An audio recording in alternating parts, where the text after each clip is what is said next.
எவ்வளோ வெயிட் பண்ணதுக்கு ஓரளவு பெஸ்ட்டாக தான் இருக்குது எபிசோடு. திட்டிக்கிட்டே இருந்தீங்க. நானும் கூட அப்படி தான் கொஞ்சம் மனசு வருத்தமாக தான் இருந்துச்சு. இருந்தாலும் என்னன்னா அன்னைக்கு தாத்தாவை பார்த்த பார்வை இருக்கே, எல்லாம் உங்களுக்கெல்லாம் தெரிஞ்சுமே என்ன மறைக்கிறீங்களா அப்படிங்கிற மாதிரி தான் காவேரி பார்த்தாங்க. இருந்தாலுமே இன்றைக்கி அவங்க என்னென்னா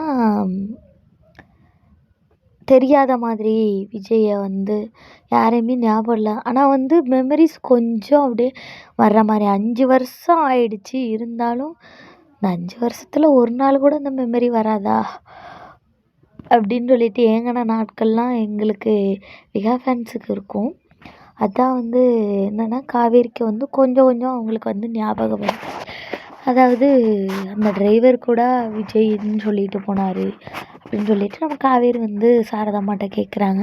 நார்மலாகவே விஜய் யாராவது எனக்கு தெரியுமா அப்படின்னு ஒருத்தவங்க என் வாழ்க்கையில் இருந்தாங்களா அப்படின்னு சொல்லிட்டுலாம் கேட்குறாங்க. இல்லை அப்படின்னு சொல்லிட்டு, ஏன் அப்படி கேட்குற? இல்லை விஜய் அந்த பேரை கேட்கும்போதே எனக்கு பல ஞாபகங்கள் வர்ற மாதிரி இருக்குது அப்படின்னு. பேரை கேட்டாலே சும்மா அதிருதில்ல அப்படிங்கிற மாதிரி இருந்துச்சு எனக்கு. அதே மாதிரி இன்றைக்கி ஒரு ஜென்டில்மேனாக நம்ம சுவாமியை நான் பார்த்தேன். ஏன்னா பாப்பா அப்பா கேள்வி கேட்பாங்க என்கிட்ட அப்படின்னு சொல்லிட்டு சொல்கிறாங்க. நீங்கள் எனக்கு ஹெல்ப் பண்ணுறீங்களா, சொல்லி கொடுக்குறீங்களா அப்படின்னு சொல்லிட்டு. அப்போ என்ன சொல்கிறாங்க நம்ம சுவாமி அப்படின்னா, விஜய் சுவாமின்னு சுவாமியே வருது. விஜய் என்ன சொல்கிறாங்க அப்படின்னா, நீங்கள் உங்களுக்கு என்ன தெரியுமோ அதை இப்போ சொல்லுங்கள், நீ படித்ததை மட்டும்தான் நான் கேட்பாங்க, வேறு எதுவும் உனக்கு டஃப்பாலாம் கேட்க மாட்டாங்க, அப்படியே உனக்கு தெரியலைனாலும் ஹானஸ்ட்டாக தெரியலை அப்படின்னு சொல்லு அப்படின்னு சொன்னாங்க. அது எனக்கு ரொம்ப ரொம்ப ரொம்ப பிடிச்சிருந்துச்சு. ஏன்னா நம்ம பேரண்ட்ஸாக இருக்கோம். அப்படிங்கும்போது ஒரு தப்பை பண்ணுறதுக்கு நம்மளே ஹெல்ப் பண்ணக்கூடாது. எந்த இடத்துலையும் பிள்ளைங்க நம்ம பிள்ளைங்க, அது பொண்ணாக இருந்தாலும் சரி ஆணாக இருந்தாலும் சரி, எந்த இடத்துல இருந்தாலும் அதுக்கு அவங்களுக்கு என்ன தோணுதோ அதை சொல்கிறதுக்கு ஒரு ஹானஸ்ட் வேணும். ஹானஸ்ட்டாக அவங்க சொல்லும்போது எல்லாமே பெஸ்ட்டாக நினைப்பாங்க. பரவாயில்ல தெரியலைனாலும் அந்த பொண்ணு ஹானஸ்ட்டாக சொல்கிறாங்க அப்படின்னு சொல்லிட்டு. ஆனால் அவங்க எதிர்பார்த்த அளவுக்கு இல்லை. ஒரே ஒரு கொஸ்டின் மட்டும் தான் கேட்டாங்க பாப்பாக்கிட்ட. நீங்கள் என்ன படிச்சிருக்கீங்க, இப்போ எந்த ஸ்கூலில் படித்தீங்க, உங்கள் பேர் என்ன அப்படின்னு மட்டும் தான் கேட்குறாங்க. அப்போவே சேர்த்துக்கிறாங்க. விஜய்க்கு ரொம்பவே ஆச்சரியமாக இருக்குது. ஏன்னா ஒரு கேள்வியும் கேட்கல நம்ம பொண்ணுக்கிட்ட, சேர்த்துட்டாங்க அப்படின்னு சொல்லிட்டு. ஏன்னா ஒரு ஹானஸ்ட் அந்த பாப்பாக்கிட்ட நம்ம விஜய் மாதிரி ஒரு ஹானஸ்ட் இருக்குது, அதனால் சேர்த்துக்கிட்டாங்க. அதான் நம்ம காவேரியும் பேக் பண்ணுறாங்க காஞ்சிபுரத்துக்கு கிளம்புறதுக்கு. தாத்தா நல்ல வேளை பாட்டி உயிரோடு இல்லைன்னா விஜய் கையில் மட்டும் மாட்டியிருந்தா அவ்வளோதான், கைமாவாயிருப்பாங்க பாட்டி. அதுக்கு முன்னாடியே போயிட்டாங்க. இருந்திருந்தா அவங்க ஒரு வாரமாக ஆக்சிடெண்ட் ஆகியிருந்தப்போ கமெண்ட் செக்ஷனே பாட்டிக்காக தான் எல்லா சேனல்லையும் இருந்துச்சுன்னு சொல்லலாம்.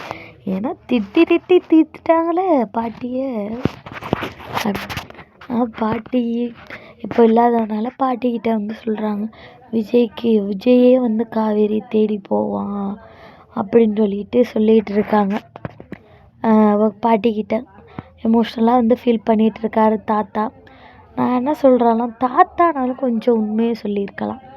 கதை நகர்வுக்காக இப்படி கொண்டு போகிறாங்க. இருந்தாலும் என் மனசுக்கு தோன்றதை நான் சொல்கிறேன். அப்புறம் என்னென்னா, ட்ரெஸ்ஸஸ் நம்ம காவேரி கலெக்ஷன்ஸ் நிறைய வச்சுருக்காங்க. அவன் இவ்வளோ ட்ரெஸ் இருக்குது அப்படின்னு சொல்லிட்டு, ஏன் கொண்டு போய் போட்டுருவோமா அப்படின்னு சொல்லிட்டு, இவ்வளோ ட்ரெஸ்ஸையும் கொண்டு போய் போட்டுருவோமான்னு சொல்கிற ஈஸியாக அப்படின்னு சாரதாம்மாட்ட நம்ம காவேரி சொல்கிறாங்க.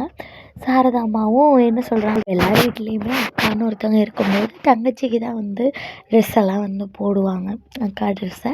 இப்போ தம்பி இருந்தால் அண்ணனோட ட்ரெஸ்ஸை வந்து தம்பிக்கு போட்டு விடுவாங்க. அதே மாதிரி தான் வந்து நம்ம சாரதாம்மா சொல்கிறாங்க, உன்னோட ட்ரெஸ் எல்லாம் அப்புறம் யமுனாவும் நர்மதாவும் போட்டுக்குவாங்கல்ல அப்படின்னு சொல்லிட்டு அவங்க என்ன கலெக்டர் டிஸ்ட்ரிக்ட் கலெக்டராக போட்டுக்க போகிறா அப்படின்னு சொல்லிட்டு நம்ம காவேரி வந்து கேட்குறாங்க. அவங்களும் செட்டில் ஆகிற மாதிரி தான் காட்டியிருக்காங்க. நம்ம காவேரியும் வந்து ஒரு டீச்சராக போகிறாங்க. நம்ம யமுனாவும் ஒரு கலெக்டர் ஆகிட்டாங்க. நம்ம நர்மதா வந்து ஹாஸ்டலில் தங்கி படிச்சுக்கிட்டு இருக்காங்க. ஓரளவு வந்து செட்டில் ஆகிட்டாங்க எல்லோரும். குமரன் மட்டும்தான் காட்டலை. அது ஒன்று தான் குறையா இருக்குது. சீக்கிரம் குமரன் காட்டிட்டா ஃபுல்ஃபில் ஆயிரும் எம்என் ஃபேமிலி. ஏன்னா எல்லோரும் செட்டில் ஆகிட்டா அதுக்கப்புறம் சீக்கிரம் விஜய் வந்து நம்ம காவேரியை சந்திக்கணும். இல்லாட்டி பாப்பானாலும் நம்ம காவேரியை சந்திக்கணும். பாப்பா பாண்டிங்கும் காவேரி பாண்டிங்கும் பார்க்குறதுக்காக நான் ஈகர்லியாக வெயிட் பண்ணிகிட்டு இருக்கேன். ரொம்பவே எனக்கு வந்து எபிசோட் பார்த்தது ஓரளவு சந்தோஷமாக தான் இருக்குது. உங்களுக்கு எப்படி இருந்துச்சுன்னு கமெண்ட் பண்ணுங்கள். இதே வேறு அப்டேட்ஸ்க்கு சேனலோட இணைஞ்சிருங்க.